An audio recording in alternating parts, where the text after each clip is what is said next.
Bonjour, ici Tammy Kabaj, ravi de vous retrouver dans cette vidéo dans laquelle je vais revenir sur la question suivante. Peut-on devenir millionnaire ou peut-on gagner beaucoup d'argent avec un petit compte? Je vais vous lire la question de suite.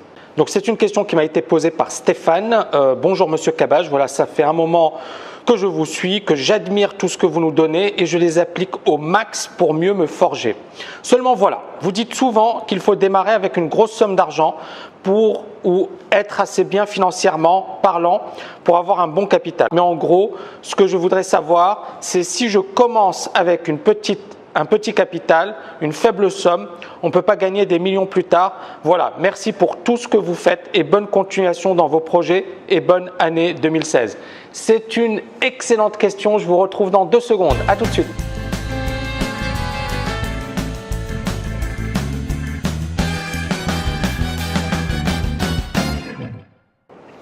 Donc, rebonjour. Donc la question c'est est-ce qu'il est possible de devenir millionnaire en commençant avec un petit capital? Alors moi j'ai envie de vous dire, premièrement, c'est possible, tout est possible.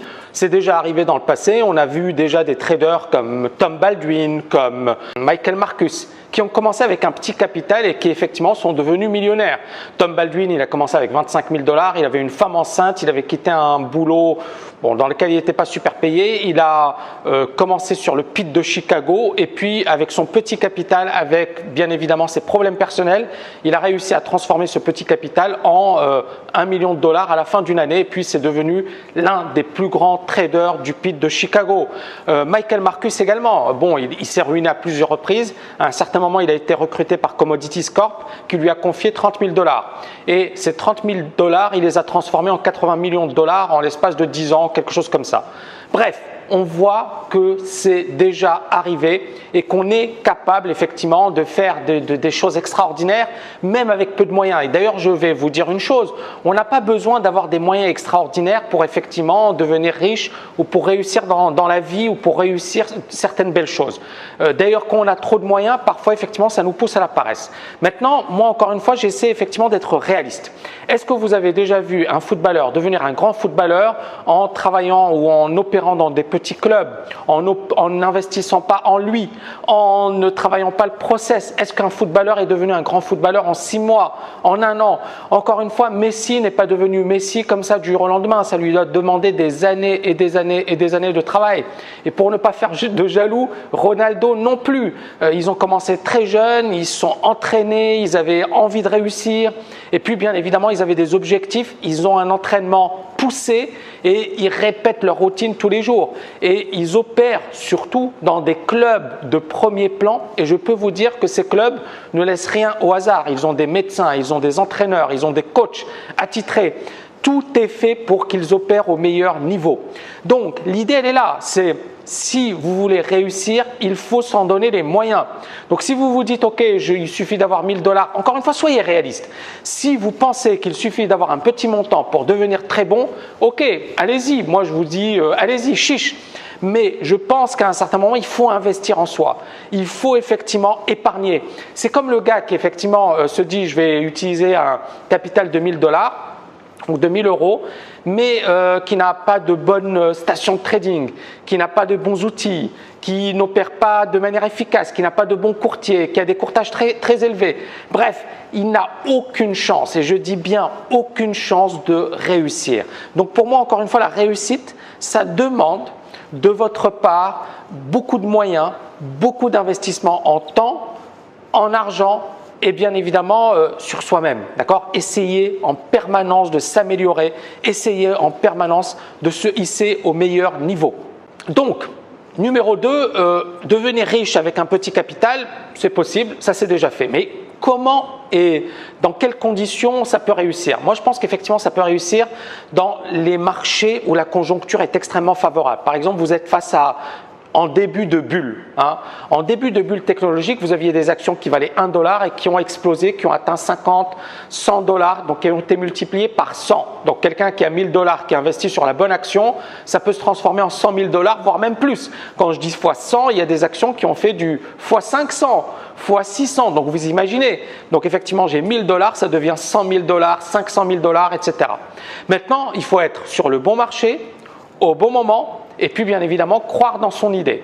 Et on est bien d'accord qu'il y a beaucoup de chance Parce que être au bon moment, au bon endroit, investir, avoir le capital, oui, c'est faisable, ça c'est déjà fait, mais encore une fois, effectivement, ça demande voilà, d'avoir de la chance. Tout le monde n'a pas de chance. Alors vous allez me dire, est-ce que vous croyez dans la chance? Oui, j'y crois. C'est-à-dire que je pense qu'effectivement, il y a des personnes qui sont nées chanceuses et d'autres qui ne le sont pas. Maintenant, effectivement, il n'y a pas de fatalité. Il y a deux choses pour moi qui sont différentes. La chance, la fatalité. Les gens qui sont fatalistes sont les gens qui vous diront, je ne pourrai pas réussir parce que mon papa n'est pas riche, parce que je n'ai pas les moyens, parce que je ne suis pas intelligent, parce que ceci, parce que cela. Donc ce sont les personnes effectivement qui ne feront jamais rien pour réussir effectivement et on peut avoir des personnes fatalistes qui ont de la chance. Donc des personnes qui disent je suis nul, je suis ceci, je suis cela et qui gagnent au loto. Tant mieux pour elles. Je suis très content pour elles. Mais si effectivement vous n'êtes pas chanceux, donc si effectivement vous n'avez ni parents riches, vous n'avez pas une intelligence extraordinaire, vous n'avez pas fait de très grandes études, est-ce que vous pourrez réussir? Oui, ça existe également. Donc il faut par contre effectivement être hyper motivé et tout faire pour réaliser ses objectifs. Donc être au bon moment, au bon endroit et bien évidemment la chance ça se provoque, la chance ça se crée, créer des opportunités. Donc ça c'est effectivement pour le numéro 2. Numéro 3, je dirais que ça ne suffit pas. Je connais beaucoup de personnes incompétentes qui ont gagné lorsque le marché explosait à la hausse et ensuite qui ont tout reperdu par la suite. Pourquoi? Parce que psychologiquement, elles n'étaient pas prêtes, parce que psychologiquement, elles étaient euphoriques, elles ont eu une confiance démesurée en elles. C'est-à-dire que lorsqu'elles ont commencé à gagner, elles se sont dit « c'est grâce à moi ». Non, non, c'est grâce au marché. Tu as eu de la chance d'être sur le bon marché. Il y a un adage boursier américain qui dit « Gagner dans un marché haussier, ce n'est pas de l'intelligence, ce n'est pas de la compétence, c'est de la chance. » Même une personne stupide peut gagner dans un marché haussier.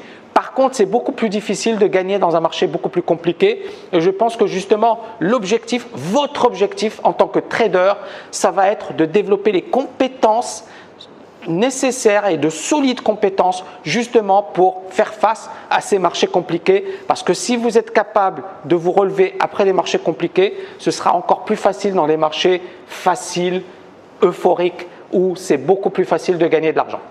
Donc numéro 4, pour résumer, pour moi le trading c'est avant tout un métier sérieux. Vous pouvez commencer avec 1000 $, mais encore une fois, ne placez pas de faux espoirs dans ces 1000 $.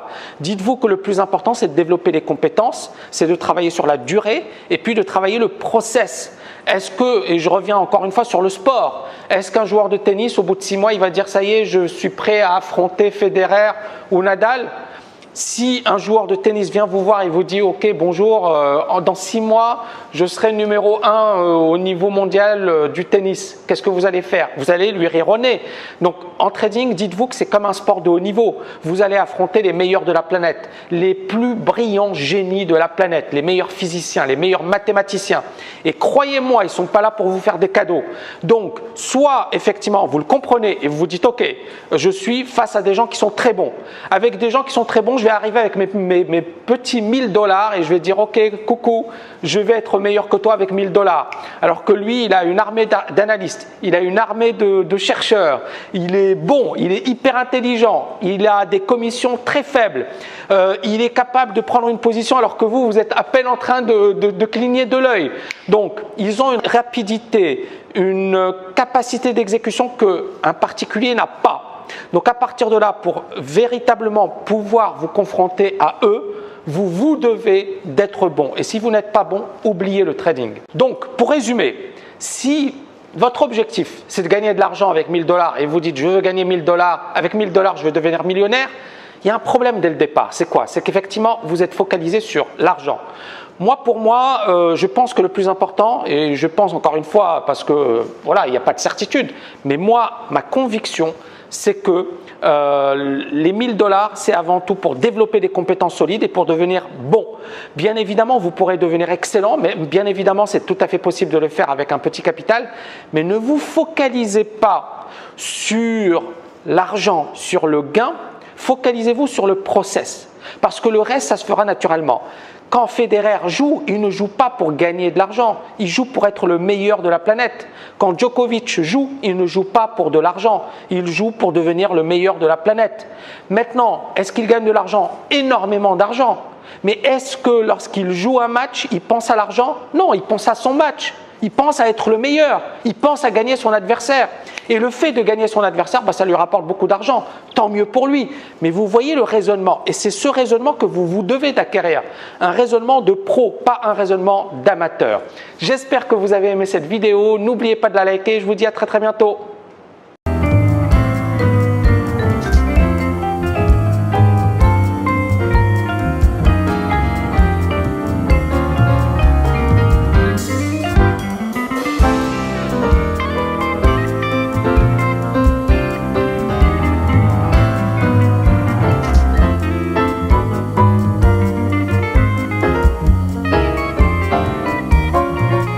Réussir. Donc pour moi, encore une fois, la réussite, ça demande de votre part beaucoup de moyens, beaucoup d'investissement en temps, en argent et bien évidemment sur soi-même. D'accord ? Essayez en permanence de s'améliorer, essayez en permanence de se hisser au meilleur niveau.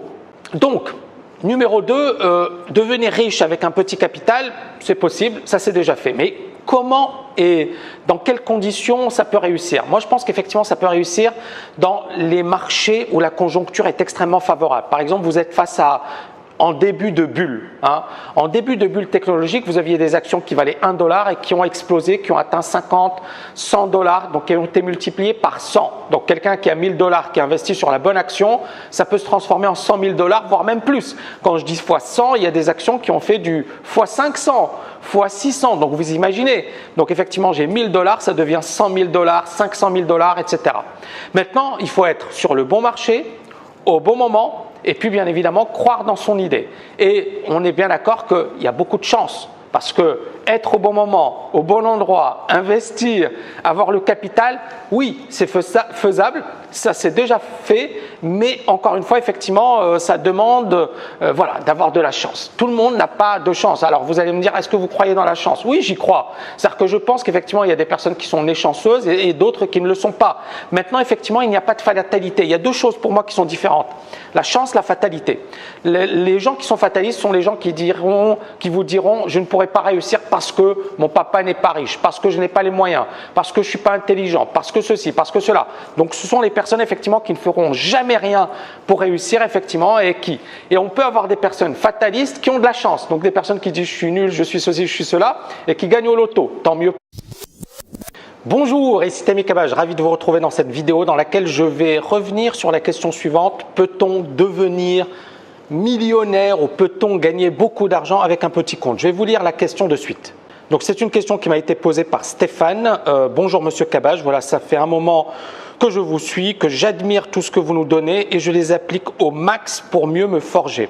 Seulement voilà, vous dites souvent qu'il faut démarrer avec une grosse somme d'argent ou être assez bien financièrement parlant pour avoir un bon capital. Mais en gros, ce que je voudrais savoir, c'est si je commence avec un petit capital, une faible somme, on ne peut pas gagner des millions plus tard. Voilà, merci pour tout ce que vous faites et bonne continuation dans vos projets et bonne année 2016. C'est une excellente question, je vous retrouve dans 2 secondes. À tout de suite.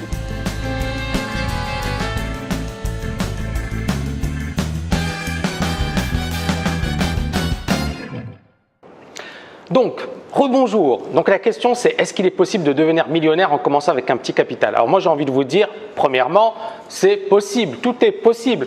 C'est déjà arrivé dans le passé, on a vu déjà des traders comme Tom Baldwin, comme Michael Marcus, qui ont commencé avec un petit capital et qui effectivement sont devenus millionnaires. Tom Baldwin, il a commencé avec 25 000 $, il avait une femme enceinte, il avait quitté un boulot dans lequel il n'était pas super payé, il a commencé sur le pit de Chicago et puis avec son petit capital, avec bien évidemment ses problèmes personnels, il a réussi à transformer ce petit capital en $1 million à la fin d'une année et puis c'est devenu l'un des plus grands traders du pit de Chicago. Michael Marcus également, bon, il s'est ruiné à plusieurs reprises, à un certain moment il a été recruté par Commodities Corp qui lui a confié 30 000 $. Et ces 30 000 $, il les a transformés en 80 millions de dollars en l'espace de 10 ans, quelque chose comme ça. Bref, on voit que c'est déjà arrivé et qu'on est capable effectivement de faire des choses extraordinaires, même avec peu de moyens. Et d'ailleurs, je vais vous dire une chose, on n'a pas besoin d'avoir des moyens extraordinaires pour effectivement devenir riche ou pour réussir dans la vie ou pour réussir certaines belles choses. D'ailleurs, quand on a trop de moyens, parfois effectivement, ça nous pousse à la paresse. Maintenant, moi encore une fois, j'essaie effectivement d'être réaliste. Est-ce que vous avez déjà vu un footballeur devenir un grand footballeur en travaillant ou en opérant dans des petits clubs, en n'investissant pas en lui, en ne travaillant pas le process? Est-ce qu'un footballeur est devenu un grand footballeur en 6 mois, en 1 an?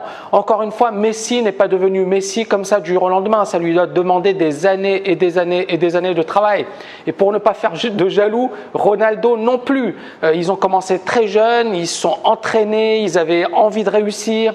Et puis bien évidemment, ils avaient des objectifs, ils ont un entraînement poussé et ils répètent leur routine tous les jours. Et ils opèrent surtout dans des clubs de premier plan et je peux vous dire que ces clubs ne laissent rien au hasard. Ils ont des médecins, ils ont des entraîneurs, ils ont des coachs attitrés. Tout est fait pour qu'ils opèrent au meilleur niveau. Donc l'idée elle est là, c'est si vous voulez réussir, il faut s'en donner les moyens. Donc si vous vous dites ok, il suffit d'avoir 1000 $, encore une fois soyez réaliste. Si vous pensez qu'il suffit d'avoir un petit montant pour devenir très bon, ok, allez-y, moi je vous dis allez-y, chiche. Mais je pense qu'à un certain moment, il faut investir en soi. Il faut effectivement épargner.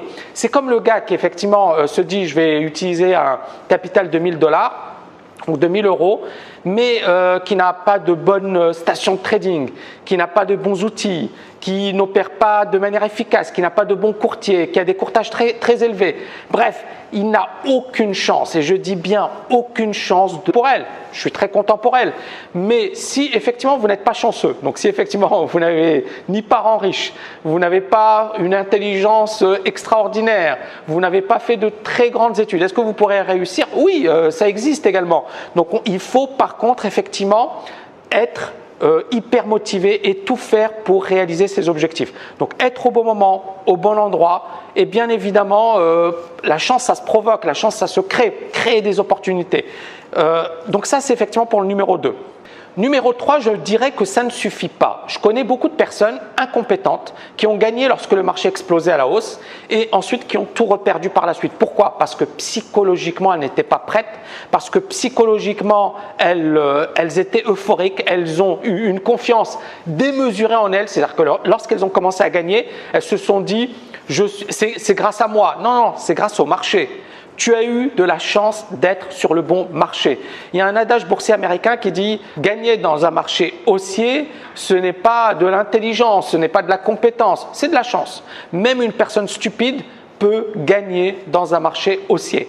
Par contre, c'est beaucoup plus difficile de gagner dans un marché beaucoup plus compliqué. Et je pense que justement, l'objectif, votre objectif en tant que trader, ça va être de développer les compétences nécessaires et de solides compétences justement pour faire face à ces marchés compliqués parce que si vous êtes capable de vous relever après les marchés compliqués, ce sera encore plus facile dans les marchés faciles, euphoriques où c'est beaucoup plus facile de gagner de l'argent. Donc numéro 4, pour résumer, pour moi le trading c'est avant tout un métier sérieux. Vous pouvez commencer avec 1000 $, mais encore une fois, ne placez pas de faux espoirs dans ces 1000 $. Dites-vous que le plus important, c'est de développer les compétences, c'est de travailler sur la durée et puis de travailler le process. Est-ce que, et je reviens encore une fois sur le sport, est-ce qu'un joueur de tennis, au bout de 6 mois, il va dire « ça y est, je suis prêt à affronter Federer ou Nadal ?» Si un joueur de tennis vient vous voir et vous dit « Ok, bonjour, dans 6 mois, je serai numéro 1 au niveau mondial du tennis », qu'est-ce que vous allez faire? Vous allez lui rire au nez. Donc en trading, dites-vous que c'est comme un sport de haut niveau. Vous allez affronter les meilleurs de la planète, les plus brillants génies de la planète, les meilleurs physiciens, les meilleurs mathématiciens. Et croyez-moi, ils ne sont pas là pour vous faire des cadeaux. Donc soit effectivement, vous le comprenez et vous vous dites « Ok, je suis face à des gens qui sont très bons. Avec des gens qui sont très bons, je vais arriver avec mes petits 1000 $ et je vais dire ok, coucou, je vais être meilleur que toi avec 1000 $. Alors que lui, il a une armée d'analystes, il a une armée de chercheurs, il est bon, il est hyper intelligent, il a des commissions très faibles, il est capable de prendre une position alors que vous êtes à peine en train de cligner de l'œil. Donc, ils ont une rapidité, une capacité d'exécution qu'un particulier n'a pas. Donc à partir de là, pour véritablement pouvoir vous confronter à eux, vous devez d'être bon. Et si vous n'êtes pas bon, oubliez le trading. Donc pour résumer, si votre objectif c'est de gagner de l'argent avec 1000 $ et vous dites je veux gagner 1000 $, avec 1000 $ je veux devenir millionnaire, il y a un problème dès le départ. C'est quoi? C'est qu'effectivement vous êtes focalisé sur l'argent. Pour moi, je pense que le plus important, et je pense encore une fois parce que voilà, il n'y a pas de certitude, mais moi, ma conviction, c'est que les 1000 $, c'est avant tout pour développer des compétences solides et pour devenir bon. Bien évidemment, vous pourrez devenir excellent, mais bien évidemment, c'est tout à fait possible de le faire avec un petit capital. Mais ne vous focalisez pas sur l'argent, sur le gain, focalisez-vous sur le process. Parce que le